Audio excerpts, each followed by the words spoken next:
You're listening to the Cooking from Scratch podcast.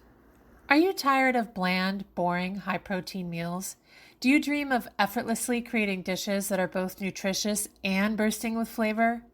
Then you're in the right place. In today's episode, I'm unlocking 5 pro chef skills you need to effortlessly create delicious high-protein meals. I'm going to walk you through exactly what you need to know to transform your cooking and make every meal something you're excited to eat, all while staying true to the spirit of cooking from scratch. I'll cover everything from mastering the elements of flavor to understanding international flavor profiles and building a global pantry.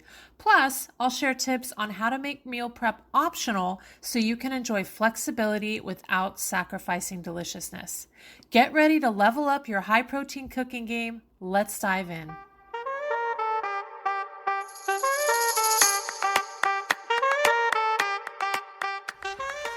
Hi, I'm Aaliyah Iden, and with over 15 years of cooking in professional kitchens and at home for my family, this is the first non-cooking cooking podcast that shares how to make cooking easier so you can feel inspired and motivated to cook in the midst of your busy life. We go behind the scenes and tap into the stories and inspirations of chefs, farmers, and others working with food to reveal what they're up to in their kitchen right now and what their favorite at-home dish is to cook from scratch. This is the Cooking from Scratch podcast.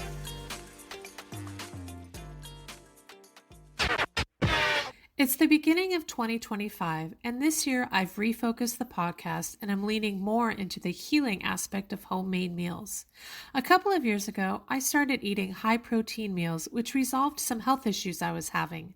Then this fall, I started a cooking membership for high-protein eaters to share my favorite recipes and meal plans that I developed to help others on the same journey. When you tune into these episodes, you'll hear from health and fitness coaches and healers about the role and benefits of high-protein eating. Stay tuned for more. Today, I'm sharing 5 pro chef skills I use all the time to make my weeknight meals easy and so flavorful. Now, when you hear pro chef skills, you might be thinking, oh, those are going to be difficult. But stay tuned because I'm going to break it down so it's super easy for you to incorporate these concepts into your meals right away. So let's get started with number 1, mastering the 4 elements of flavor. Mastering the 4 elements of flavor, those being salt, fat, acid, and heat, is fundamental to cooking and creating delicious meals. Each of these elements plays a role in cooking, and understanding how these 4 components interact allows you to control the taste and texture of your meals, transforming even the simplest ingredients into something extraordinary.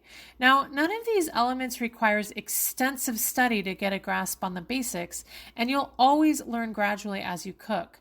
For the purposes of today's episode, here are easy ways to get started. We'll start with salt. I did an entire podcast episode on just salt and fat, episode 13, so go listen to that. I'll link it below. But what I will say here is a dish that has the proper amount of salt added to it should pop in flavor and not taste flat. Said another way, if you add more salt, it's not necessarily going to make the food taste more salty, but rather bring out the flavor of the food or ingredient itself. One thing that's essential to understand about salt and animal protein is that it takes time to penetrate into the meat. So when you're salting a thicker cut of meat, say a thick steak, it's going to be the most flavorful if you salt it anywhere from 30 minutes to 24 hours in advance, even for just weeknight cooking. If you're short on time, salt your meat, like a piece of chicken, for example, whatever it is, first. Set it aside and then prepare your other ingredients. Also, not all salts are created equal. Everyone has their favorite types of salt, and it's not so much about the type of salt you use, but rather that you're familiar with and know the qualities of the salt that you are using. Some salts taste saltier than others because of their crystal size and other factors. Salt is essential for us to have in our diets as our bodies don't really store much of it. I'm going to put a link down below in the show notes that links to episode 13, where I talk all about the different types of salt.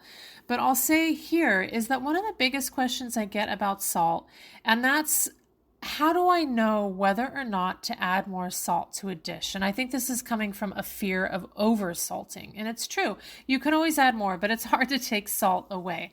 One way is to take a little bit of the dish you're making towards the end of its cooking and put it on a spoon or in a bowl and taste it with and without an additional sprinkle of salt.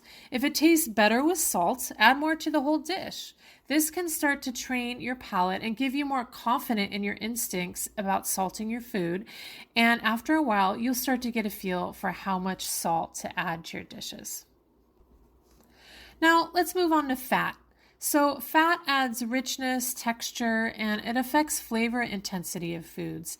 Fat is both an element of good tasting food and a building block of all foods, along with protein, carbohydrates, and water. Fat enhances the flavor of foods, both by the flavor of the fat itself that is used, like olive oil or butter, etc., but also any fat coats the tongue and allows our taste buds to have a more prolonged experience with the aromatic compounds of foods. So the basic thing to remember is that fat equals flavor. You can listen to more about fat in my podcast, episode 13, like I mentioned before. Sometimes when a dish tastes flat, it's not always salt that's necessary to add, but rather more fat so that our taste buds can experience the aromatic compounds, i.e. the flavor in the food. So how do you know if a dish needs more fat? I start by asking myself questions about the ingredient I'm cooking. Is it low in fat to begin with, like a chicken breast or canned tuna? Then I know I'm probably going to be adding more fat to the dish. Or is it naturally higher in fat ingredient, like certain cuts of pork or an 85-15 or an 80-20 ground beef? In this case, I probably wouldn't be adding more fat to a dish. If I've made a dish and I taste it at the end and it doesn't have that zing yet, I think about the fat in the dish. For example, homemade chicken soup. If made with chicken breast and pre-packaged broth, which can often be low in fat, your dish might taste bland. So sauteing veggies in oil or butter in the beginning or adding butter at the end can help make the final dish more flavorful or have more zing or pop to it. From a nutritional standpoint, fat is essential in our diets, and unfortunately, diet culture has demonized fat for years. In my Priority Protein Kitchen membership, I bring in nutritional experts for classes to address these concerns, and as a chef, this isn't my expertise. And if you have specific health concerns about ingesting fat, I suggest working with a functional nutritionist or health coach. All right, let's move on to acid, the third element of flavorful cooking. I'm talking about lemon juice, vinegar, and even spices that can add an acidity to dishes. Acid balances dishes and brightens flavors. It helps balance sweetness, richness, saltiness, and bitterness. It's also great for tenderizing foods. For example, a tough cut of meat. You might have noticed in certain marinades there is an acid that is partly to help tenderize whatever cut of meat. In baking, for example, acids can react with baking soda to produce carbon dioxide, which helps baked goods rise. This reaction is essential in recipes like cakes and quick breads. Acids are also used in preservation. Think pickling, helps inhibit the growth of bacteria. Acids also affect color and texture of fruits and vegetables and can help maintain bright yellow and orange colors of vegetables like a yellow bell pepper or a carrot, but an acid does dull green color. So if you want bright green broccoli or bright green kale, don't add an acid. It will turn it brown. Acid can also alter the texture of certain ingredients, like preventing browning in apples. The number one way I think about acids for high protein cooking is really just in the tenderization and the flavor. I will not usually, and I will talk about this in a minute, but I do not usually add acids to marinades for more tender cuts of meat because they don't need the tenderization. If I want that lemon flavor, for example, I will either add it at the end or say add some lemon zest in a marinade and save the lemon flavor for the end. Just because I found so many times marinating, say, a chicken breast or a tender cut of fish, marinating them in the lemon juice, it basically starts the cooking process. And by the end of cooking this tender piece of meat, it's completely dried out in your mouth. So, that is the most practical part of acids. And we all know how adding a squish of lemon juice to something can really help brighten flavor. So I encourage you to experiment with acids in your cooking as a component to think about. If you make a dish and it just isn't tasting like you want it to, just the smallest splash of something, lemon, a little bit of vinegar, can often help it, give it that little zing or that pop. So let's move on to heat, the fourth element of cooking. Controlling heat is essential for affecting the final flavor and outcome of any dish. I mean, it's kind of what cooking is, right? It's important for food safety, obviously, as heat kills harmful bacteria and pathogens present in raw foods. Heat also lends to flavor development through various chemical reactions, such as the Maillard reaction you might have heard of, which browns the proteins and sugars in an ingredient, which creates complex flavors and aromas. Think browning a steak in a pan or sauteing vegetables and getting the little crispy brown bits. There is so much flavor in that. Not burned, but the crispy brown bits, this is where flavor lies. And knowing how to control that heat to create those flavorful little caramelized bits is why it's essential to understand how to use heat. So heat also causes physical changes in food and alters textures. For instance, it makes vegetables tender, obviously, meats juicy, baked goods rise and become fluffy. Heat also affects nutrient availability. Certain cooking methods can increase the bioavailability of nutrients, making them easier for our bodies to absorb. For example, cooking tomatoes increases the availability of lycopene, which is an antioxidant. Cooking with heat also changes the taste and digestibility of foods, often making them more palatable and easier to digest compared to their raw counterparts. I'm not sure if you've ever noticed that. You do digest certain cooked foods better than the raw counterparts. I know I certainly have. Over time, you will develop a natural intuition for balancing these elements that I've mentioned, salt, fat, acid, and heat, without feeling pressured to follow strict guidelines. I wanted to awaken you to start thinking about these elements when you are cooking through a dish, maybe from a recipe, and start noticing the salt, the fat, the acid, and the heat component. If a recipe calls for you to heat something over medium heat or high heat or low heat, or if you notice you're always cooking over high heat or you're always cooking over low heat because you're afraid to burn something, adding these skills to your cooking can really help take it to the next level.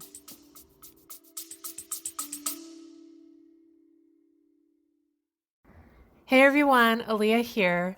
If you're into high protein eating or just trying to add more protein to your diet, I have something for you. If you're finding it hard to start when it comes to high protein meals, I get it. It can feel so overwhelming. That's why I'm sharing my 5 high protein meals freebie. These are the recipes I make every week, and as a chef, I really focused on making them approachable and easy for anyone to whip up in 30 minutes or less. We're talking about meals packed with flavor without the kitchen stress. When you download the freebie, you'll get the recipes, a simple meal plan, my personal high-protein cheat sheet so you can start understanding how much protein is actually in different foods, and a grocery list to make things super simple. Click the link in the show notes or head over to soulspacechef.com/5 high protein meals to download it now. It's totally free and hopefully it'll help you find some new favorites.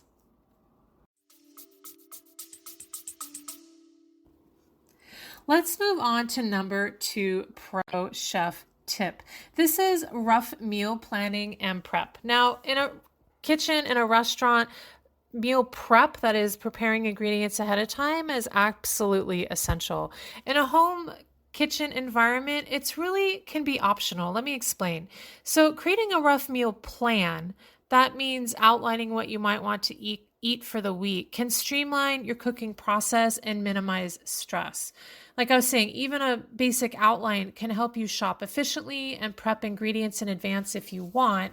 And this flexibility allows you to adapt based on what's available while ensuring you have the right components for high protein meals, making your cooking experience more enjoyable and less chaotic.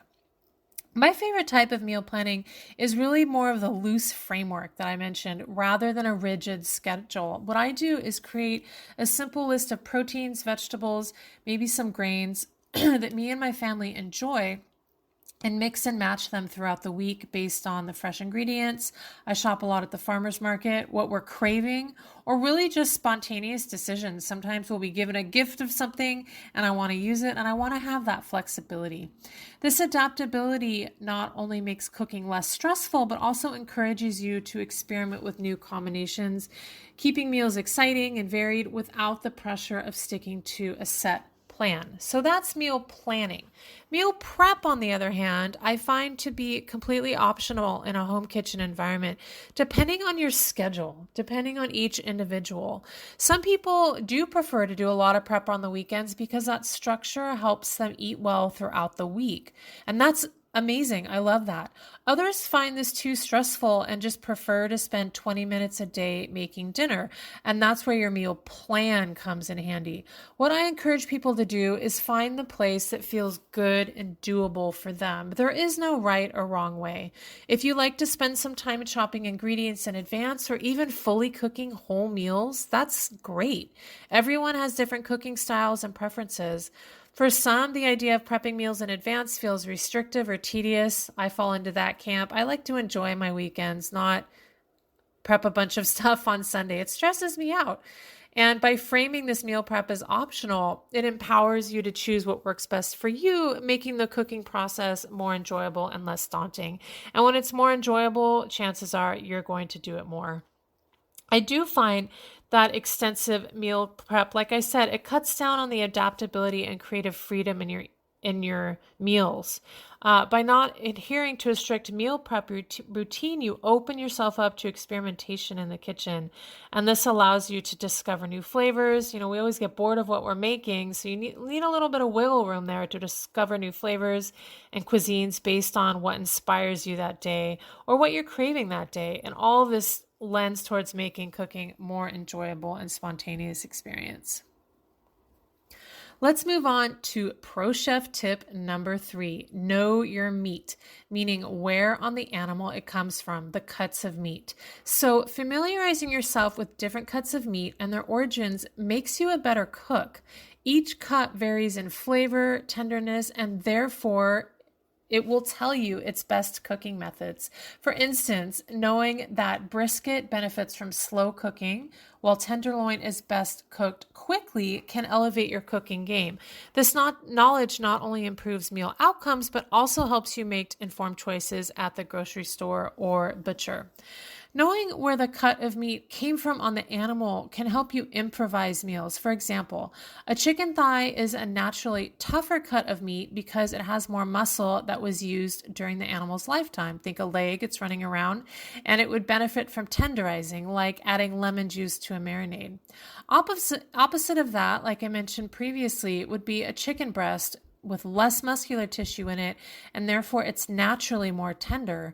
I don't tend to add acids to marinades for tender cuts of meat like a chicken breast or a tenderloin, as it dries them out overall in the end. I always add that lemon or that acid in the end after it's cooked, or possibly in a sauce as well. Gaining this knowledge about different cuts of meat can profoundly influence your cooking, but it doesn't have to be exhaustive or overwhelming either. Start by just familiarizing yourself with a few cuts that you frequently use or enjoy, and as you gain confidence, you can gradually explore other cuts and their best cooking methods. Say if you go to the grocery store and you see something on sale and you think, I have no idea how to cook that, start thinking about what part of the animal it comes from. You can look up recipes as well, but there are many recipes out there that are made. It will braise a chicken breast. A chicken breast does not need to be braised. It is a quick cooking protein. If you braise a chicken breast for hours, it's going to take all the flavor out of it and completely dry it out. So you have to really rely on your knowledge. That's the pro chef tip rather than the recipe, because there are tons of people out there that aren't using proper techniques. And when you're learning incrementally like this, it allows you to enhance your culinary skills without feeling overwhelmed. Plus, understanding your meat options can empower you to make better choices at the store based on what looks good and fits your budget, rather than being confined to a specific list of cuts. All right, pro chef skill number 4, rely on techniques, not recipes. Instead of feeling stressed that you don't have a recipe to make dinner, focus on fundamental cooking techniques. Skills like sautéing, roasting, or braising can be applied to a variety of dishes. And by understanding the underlying techniques, you'll gain confidence in the kitchen and can experiment with different ingredients and flavors. This allows for greater creativity and adaptability in your high-protein meal preparation. That being said, I don't like to banish recipes completely, toss them out the window. Recipes are an amazing tool. They are great, in my experience, for serving as a second brain. And what I mean by that is using them as a reference point. Look, there is so much information coming at us day after day. How many of us have dozens of recipes memorized in our head? Very few, unless I still have recipes memorized in my head that I made in a restaurant 4,000 times. Sure, I can make that off the top of my head. But for the most part, we don't have this information in our head ready to go. So I will often look up an ingredient to get some ideas on how to cook it and use a recipe as a reference point to kind of jog my memory, right? So I invite you, the next time you make a recipe, I want you to pay attention to the techniques that are being used. Are you sautéing? Are you braising? And notice if these are techniques that you've used before, and if they make sense given the ingredients that are in the recipe. And by noticing them, they will start to stick in your mind. I believe that really popular food blogs have really good recipes, and what makes them really good recipes is that they understand cooking technique and which cooking techniques to apply to which ingredients. So let's move on to pro chef tip number 5, practice your basic knife skills and using the right equipment. Developing knife skills and familiarity with kitchen equipment can greatly enhance your cooking efficiency, but the process can be tailored to your comfort level. You don't need to master every single knife technique at once. Start with basic cuts like dicing or julienning and progressively build on those skills as you feel more comfortable. Additionally, experiment with different tools to discover what works best for you, whether it's a particular knife or a specialized gadget. This gradual approach to honing your skills allows you to enjoy the learning process without this pressure of perfection.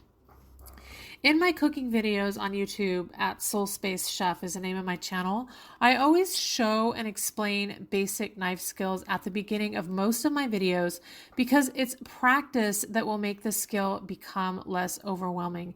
If you don't like to cook because you're dreading cutting an onion, for example, let's get you over that hump. Remember, practice creates progress, right? And all we're looking to do is progress. Now, a note on knives. People will often ask me what knives they should buy, and I always recommend, if you can, holding a knife in your hand before you buy it, or being willing to return it if it's not possible to hold it in your hand if you're ordering it online. There are so many different types of knives for so many different sizes of hands, styles of cooking, and the knife that I would suggest, because I like it, isn't necessarily going to be the knife that you like because, hey, our hands are different sizes, or one knife feels heavy to you and feels light to me. There are so many different types of knives to choose that I would really recommend trying some out. There are some really standard brands out there. I use one of the big German brands as one of my work knives. There's also gorgeous Japanese knives out there that have slightly different qualities to them too. So it is a basic piece of cooking equipment to own, and make sure your knife is always sharp. I do show that in some of my cooking videos. I'm not the biggest fan of gadgets, say, those boxes with the grate on them that cut. I think they can be really good in the short term, but what happens when that grate gets dull, right? I think in the long term, just having some really basic knife skills down is going to help cooking just be more enjoyable and fun. Hey, I got a pro chef tip number 6 for you. This is a bonus one. I had to add this in at the end because I really wanted this to stand out on its own. And it is understanding international flavor profiles. And understanding international flavor profiles can significantly elevate your cooking. These profiles involve how different cuisines balance flavors, sweet, salty, sour, bitter, and umami, and how these can be combined to create harmonious dishes. The skill doesn't require memorizing every combination. That's overwhelming. Instead, begin by identifying and experimenting with the flavors you enjoy the most. So here's an example from Thai cuisine. Thai cuisine exemplifies effective flavor balancing like no other. A classic dish like tom yum soup showcases the harmonious interplay of sweet, salty, sour, and spicy flavors. The sweetness can come from sugar or palm sugar, the saltiness from fish sauce, the sourness from lime juice, and the spiciness from fresh chilies or chili paste. In preparing this dish, you might start with the base of broth, adding fresh herbs like lemongrass and makrut lime leaves for aroma and depth. As you taste, you can adjust the levels of sweetness and acidity to find the perfect balance for your palate, like I was talking about earlier. Experimenting with these flavor categories to achieve a dish that reflects your personal taste. In my Art of Seasoning masterclass inside my Priority Protein Kitchen membership, I go into this in great detail. The five tastes, many different cuisines, and global flavor combinations there. That is an incredible resource inside my membership. One way to facilitate this exploration of flavors, consider maintaining a pantry stocked with essential ingredients from various cuisines. For Thai cuisine, for example, you have fish sauce, which is for richness and umami, palm sugar, which adds sweetness and has a distinct kind of grassy flavor to it, lime juice, which is essential for acidity, chilies, fresh or dried for varying levels of heat, coconut milk for creaminess, and that fat. Remember, I was talking about that fat. That is a great way to add fat to a dish. And it provides balance, as you can see here. So by keeping these ingredients on hand, you can easily experiment with Thai flavors and combine them with elements from other cuisines in your cooking. For example, you might blend Thai fish sauce and lime juice with a Mexican ceviche recipe, creating a unique fusion dish that reflects both culinary traditions. So in looking for these commonalities, this is where the creativity starts to come in. This practice of stocking your pantry with items from various cuisines encourages creativity and adaptability, allowing you to explore various flavor combinations without the constraints of traditional recipes. As you become more comfortable with ingredients from around the world, you'll develop an even greater understanding of how to balance flavors and create delicious, well-rounded meals that suit your taste preferences. And to not make it overwhelming, I would suggest starting with 2 or 3 of your favorite types of cuisine and always keeping those ingredients on hand from those global flavor pantries. That's it for today's episode, 5 pro chef skills to unlock delicious high protein meals. Actually, there were 6. I added that bonus one at the end. And until next time, guys.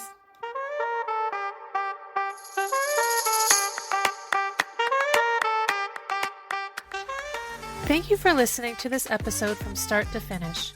If you have any questions or comments about what was shared, please click on the link at the top of the show notes to send us a note.